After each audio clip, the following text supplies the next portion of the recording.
ایک آدمی کے 4 بیٹے تھے۔ وہ چاہتا تھا کہ اس کے بیٹے یہ سبق سیکھ لیں کہ کسی کو پرکھنے میں جلد بازی کا مظاہرہ نہ کریں۔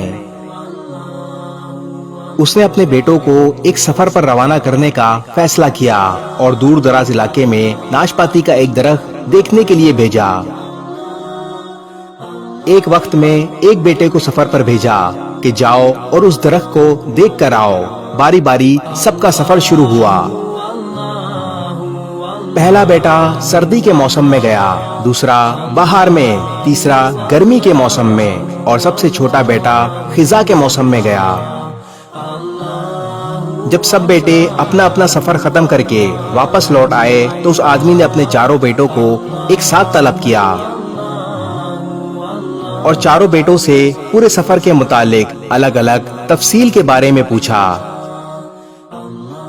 پہلا بیٹا جو جاڑے کے موسم میں اس درخت کو دیکھنے گیا تھا، اس نے کہا وہ درخت بہت بدصورت، جھکا ہوا اور ٹیڑھا سا تھا۔ دوسرے بیٹے نے کہا نہیں، وہ درخت تو بہت ہرا بھرا تھا، ہرے ہرے پتوں سے بھرا ہوا تھا۔ تیسرے بیٹے نے ان دونوں سے اختلاف کیا کہ وہ درخت تو پھولوں سے بھرا ہوا تھا اور اس کی مہک دور دور تک آ رہی تھی۔ سب سے چھوٹے بیٹے نے اپنے سب بڑے بھائیوں سے اختلاف ظاہر کیا کہ وہ ناشپاتی کا درخت تو پھل سے لدا ہوا تھا۔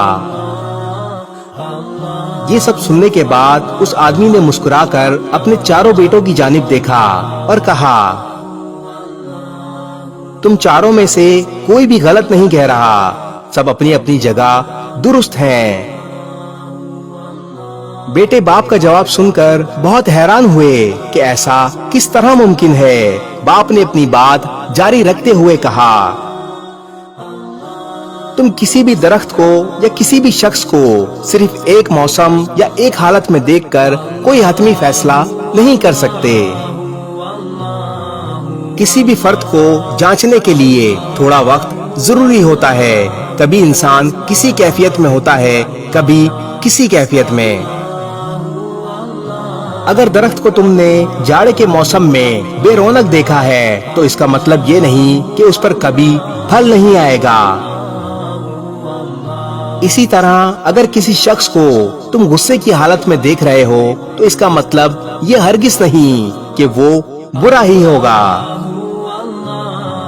کبھی بھی جلد بازی میں کوئی فیصلہ نہ کیا کرو جب تک اچھی طرح کسی کو جانچ نہ لو۔